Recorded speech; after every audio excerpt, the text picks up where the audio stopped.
वालेकुम भाई YouTube family, क्या हाल चाल है? ठीक ठाक। आप देख रहे हो मेरा चैनल राशिद व्लॉग 01।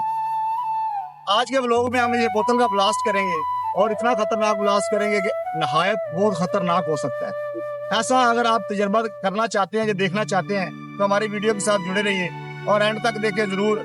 हम आपको इस बोतल का ब्लास्ट करके देखेंगे। चलो आप बढ़ते हैं वीडियो की तरफ। अगर आपको हमारी वीडियो अच्छी लगे तो हमारे चैनल को सब्सक्राइब और बेल आइकन को जरूर दबाइएगा। तो हम बढ़ते हैं वीडियो की तरफ। वीडियो स्टार्ट होगी। ये मैं इसलिए कर रहा हूँ कि आप लोगों को पता चल जाए कि बोतल में हवा है, वरना इसकी करने की जरूरत नहीं है। अगर आप भी इस तरह का कोई